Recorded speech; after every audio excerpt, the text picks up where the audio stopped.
Hey y'all, so here I am just setting up the buffet, making sure that the black tablecloth is nice and neat and not wrinkled or dirty. And I'm just straightening it out, making sure that it looks great on the front end. And now I am setting up the buffet from left to right. That's how you want to start it. You want to make your plates and cups dimensional. You want to add like a centerpiece if you can.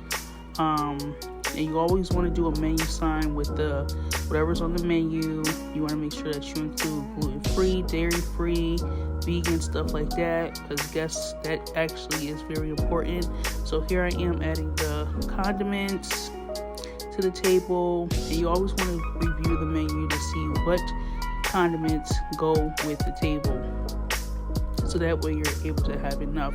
And always think when you're doing condiments, think too. Like for instance, when you're having sandwiches and stuff, guests will probably take 1 to 2 packets of mayonnaise. Dressing that size, they'll just take 1, but mustard and stuff, they'll probably take 2 to 3. So you just have to kind of think and overdo it just a little bit with the condiments, because you never know how much people are going to take. Here I am making the cups dimensional. Dimensional looks much better than just having a tall stack of cups, your plate stacked up in one. You want to have everything dimensional on your table, high and low, high and low. So here I am just going back over the stuff, getting more stuff off the cart. That's why you don't really see me right now.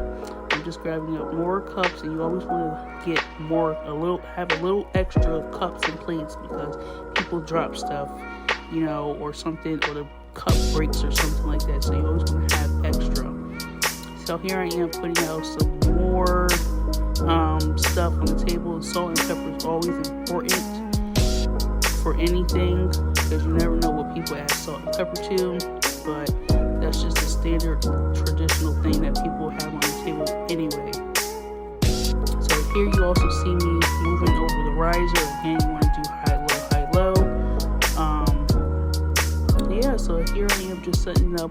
Unfortunately, I did not get to have footage of the event afterwards, because the clients started to come in and set up their own stuff, and by the time I got back into the room, with the food and left out, the guests were already in there. The event had already started and stuff like that. So that happens and stuff. But here I am just really showing you how to set it up. Again, you want to set it up from left to right.